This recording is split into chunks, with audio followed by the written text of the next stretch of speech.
rekor Timnas Indonesia lolos ronde 3. Pelatih Timnas Indonesia Shin Tae-yong membuat sejarah baru sepak bola Indonesia. Timnas Indonesia mencetak sejarah baru sepak bola Indonesia lolos ronde 3 kualifikasi Piala Dunia 2026. Pertandingan syarat emosional Indonesia versus Filipina. Betapa tidak 86 tahun menunggu Timnas Indonesia lolos ronde 3 Piala Dunia. Dalam catatan sejarah sepak bola Indonesia, Timnas Indonesia pernah tampil di Piala Dunia. Tahun 1938 silam, Timnas Indonesia bernama Timnas Hindia Belanda. Dulu nama Indonesia masih bernama Hindia Belanda, Indonesia masih di bawah penjajahan negara Belanda. Ketua PSSI Erick Thohir menyebutkan inilah generasi emas sepak bola Indonesia. Perjalanan pemain Timnas Indonesia menempuh Piala Dunia cukup sulit. Erick Thohir berhasil mewujudkan penggemar sepak bola Indonesia bahwa Timnas Indonesia melaju ke putaran ketiga kualifikasi Piala Dunia. Selama 86 tahun, Indonesia belum pernah lolos kualifikasi Piala Dunia. Indonesia hanya bermain pada level ASEAN. Level Asia baru saja pada era pelatih Timnas Indonesia Shin Tae-yong. Mauro Zylstra sosok yang bisa pecahkan masalah penyerang di Timnas Indonesia. Timnas Indonesia mendapat alternatif baru untuk menyelesaikan permasalahan defisit striker yang ada di skuad mereka. Alternatif ini ada di sosok Mauro Zylstra. Penyerang berusia 19 tahun ini merupakan salah satu pemain diaspora Indonesia yang merumput di Belanda. Ia bermain di kompetisi U21 bersama NEC Nijmegen. Soal kualitas di dalam lapangan, tak ada yang perlu diragukan dari sosok Mauro. Ia berstatus runner-up dalam daftar pencetak gol terbanyak di kompetisi U21. Sementara soal kemauan membela Timnas Indonesia, Mauro juga tak perlu lagi diragukan. Ia sudah memastikan siap untuk membela Merah Putih. Mauro lahir pada 9 November 2004 lalu. Ia lahir dari keluarga campuran. Ayahnya memiliki darah Indonesia. Darah Indonesia ini hadir dari sang ibu nenek Mauro yang berasal dari Bandung. Sementara ibu Mauro berasal dari Belanda. Bagi Mauro, sosok keluarga ini sangat berpengaruh terhadap karier sepak bolanya. Terutama sang ayah selalu memberi saran agar karier sepak bola Mauro terus berkembang. Tak hanya itu, keluarga Mauro selalu membantunya untuk meretas karier di lapangan hijau, termasuk mengantarnya berlatih. Karier sepak bola Mauro dimulai ketika bergabung dengan AZ Alkmaar pada 2011 lalu. Tak lama, ia kemudian pindah ke tim muda AFC Amsterdam. Bersama AFC Amsterdam, Mauro menempuh tiap jenjang usia. Namun semusim bermain di tim U18A, ia meninggalkan AFC Amsterdam dan hengkang ke NEC Nijmegen U21. Saat berseragam NEC U21, Mauro kian matang. Ia merupakan salah satu andalan tim tersebut. Terbukti sepanjang musim ini, ia bermain dalam 19 laga kompetisi U21. Mauro sendiri memang sangat layak menjadi andalan timnya. Pemain bertinggi 188 cm ini dikenal sebagai salah satu pendulang gol ulung. Dalam 19 pertandingan tersebut, Mauro mencetak 9 gol. Selain itu, ia juga mencatatkan 1 assist. Mauro sendiri memiliki modal apik untuk menjadi pendulang gol andal. Selain memiliki postur menjulang yang membuatnya jagoan dalam berduel udara, ia juga memiliki kemampuan dribble yang bagus, tembakan akurat, dan kepiawaian dalam mencari posisi. Dengan modal seperti ini, mengawal sosok Mauro bakal menjadi tugas berat bagi barisan pertahanan lawan. Tak hanya kemampuan teknis, Mauro juga punya kualitas mental jempolan. Ia tak takut untuk mengambil risiko. Tak hanya ditunjukkan di lapangan hijau, keberanian Mauro mengambil risiko tersebut juga ditunjukkannya dalam mengambil keputusannya dalam mengambil jalan karier. Mauro berani meninggalkan zona nyamannya di NEC Nijmegen. Ia meninggalkan klub tersebut dan bergabung dengan Volendam. Semua ini dilakukannya agar mendapat kesempatan bisa melakoni debut di tim senior. Berbicara soal kesempatan, saat ini Mauro sedang menanti kesempatan memperkuat Timnas Indonesia. Ia mengaku tak sabar untuk menjadi bagian dari skuad Garuda. Menurut Mauro, ia sudah sempat berkomunikasi dengan perwakilan PSSI yang menyebut bahwa ia merupakan salah satu bidikan untuk mengisi posisi penyerang skuad Garuda. Namun sejauh ini belum ada kabar lanjutan. Namun kondisi ini tak membuat Mauro patah arang. Ia berpikir positif dan berusaha untuk terus meningkatkan level permainannya. Mauro Zijlstra, calon stiker House Goal Timnas Indonesia, PSSI, sudah lakukan kontak. PSSI disebut sudah menghubungi striker keturunan Indonesia Mauro Zijlstra yang membela klub Belanda FC Volendam U21. Timnas Indonesia saat ini memang sedang mencari posisi striker yang memang pada laga-laga sebelumnya posisi ini kalau tidak ada Rafael Struijk terasa kurang lengkap dan Struijk pun masih dianggap kurang house goal. Maka dari itu PSSI disebut masih mencari stiker keturunan yang bisa memperkuat Timnas Indonesia, apalagi tim Garuda akan bertarung di babak kualifikasi Piala Dunia 2026.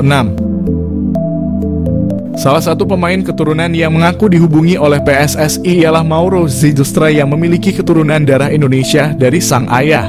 Ia mengatakan kalau dirinya dikontak oleh PSSI dan diminta untuk bergabung dengan tim Garuda. Namun hingga saat ini belum ada keputusan dan kesepakatan yang dibuat oleh kedua pihak.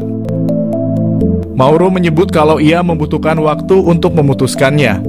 Diketahui Mauro Zijlstra memiliki kemampuan yang cukup mumpuni mulai dari kecepatan, finishing, naluri, gerakan, badan atletis, sundulan, dan keberanian.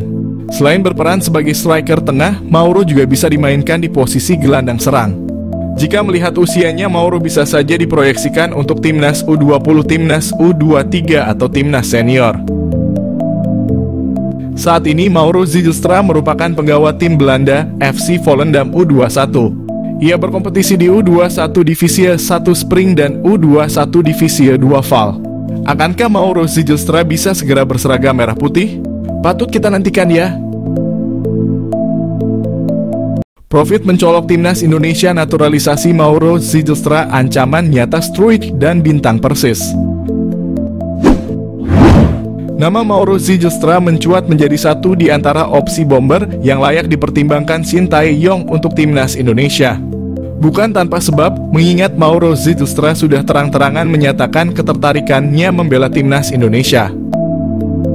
Kode ketertarikan Mauro Zijlstra memperkuat Timnas Indonesia pernah diungkap oleh podcast pesepak bola Indonesia, Yusa Nugraha, melalui kanal YouTube-nya. Meski begitu, Mauro Zijlstra tak menampik jika dirinya ingin mematangkan diri dulu berkarier di klub profesional senior baru membuka asa membela Timnas Indonesia. Namun tak menutup kemungkinan jika performanya melejit dalam beberapa tahun ke depan, ia tak akan berpikir ulang untuk menyatakan kesiapannya membela Timnas Indonesia. Mengingat sejauh ini secara performa Rafael Struijk dan bintang Persis Solo, Ramadhan Sananta masih angin-anginan di lini depan Garuda. Lebih lanjut, sebagai informasi, darah keturunan Indonesia, Mauro Zijlstra berasal dari sang kakek yang merupakan asli orang Sunda, lebih tepatnya berasal dari kota Bandung. Keuntungan Timnas Indonesia, dapatkan Mauro Zijlstra memiliki finishing mematikan. Meski berposisi asli sebagai otak serangan, Mauro Zijlstra tercatat memiliki insting gol tinggi. Bahkan pernah dalam satu musim, Mauro Zijlstra sukses bukukan 10 gol dan 8 assist dari 13 pertandingan saat membela FC Amsterdam U18.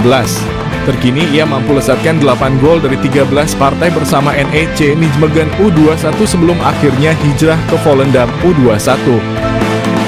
Keuntungan kedua Mauro Zijlstra di naturalisasi Timnas Indonesia adalah sosoknya yang dikenal multifungsi. Selain bisa dimainkan di pos penyerang tengah, Mauro Zijlstra bisa juga diperankan di posisi gelandang serang. Meski begitu, posisi asli seorang Mauro Zijlstra adalah gelandang serang. Multifungsinya sosok Mauro Zijlstra disinyalir bakal membuat Shin Tae-yong siap memberikannya menit bermain lebih. Mengingat Mauro Zijlstra diketahui berhasil memainkan dua peran kontras, yakni gelandang serang dan juga penyerang tengah. Hal ini yang berpotensi bakal membuat posisi dari penyerang PSS Sleman, Hoki Caraka terancam di dua kelompok usia, baik Timnas U19 Indonesia maupun senior. Selain itu, bomber Persis Solo Ramadhan Sananta yang bertipikal goal getter juga berpotensi tersingkir jika tak mampu meningkatkan performa ketika diberi kesempatan turun. Terlebih Shin Tae-yong bukan tipikal pelatih yang memperhatikan nama besar dari seorang pemain.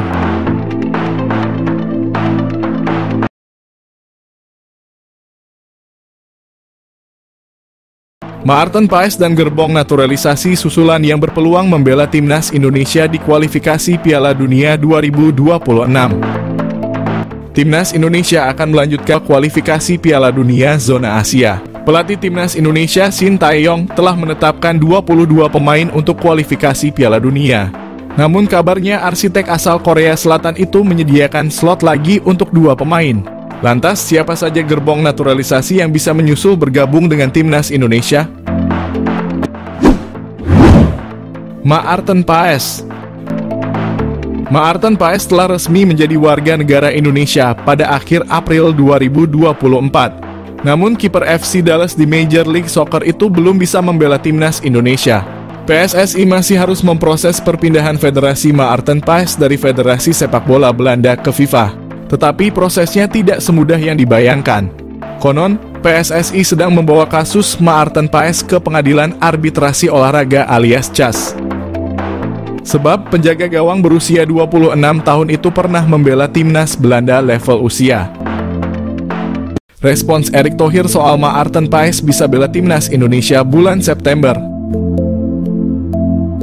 Ketua Umum PSSI Erick Thohir memberi respon soal kabar yang mengatakan bahwa Maarten Paes dapat membela timnas Indonesia di putaran ketiga kualifikasi Piala Dunia 2026 pada September mendatang. Kabar tersebut pertama kali diucapkan Menteri Pemuda dan Olahraga Dito Aryo Tejo saat kunjungan di wilayah Kendal, Jawa Tengah. Pada kesempatan itu Menpora mengatakan bahwa Maarten Paes bisa membela timnas Indonesia di putaran ketiga kualifikasi Piala Dunia Zona Asia pada September mendatang. Semenjak diungkap Dito, kabar ini sontak ramai jadi sorotan. Pasalnya pecinta sepak bola tanah air memang sangat menantikan kehadiran Paes di timnas Indonesia untuk mengarungi putaran ketiga kualifikasi Piala Dunia. Respons Erick Thohir terkait hal tersebut, pengamat sepak bola Roni Pangemanan mengaku sudah menanyakan langsung kebenarannya kepada Erick Thohir. Menjawab pertanyaan tersebut, Erick Thohir mengatakan bahwa pada bulan September, Maarten Paes belum pasti bisa dimainkan. Adapun saat ini PSSI masih terus berusaha agar kiper 26 tahun tersebut segera berseragam merah putih. Yang terpenting saat ini, kata Bung Ropan, Maarten Paes sudah resmi menjadi warga negara Indonesia atau WNI. Sekarang tinggal perpindahan federasi saja yang masih alot.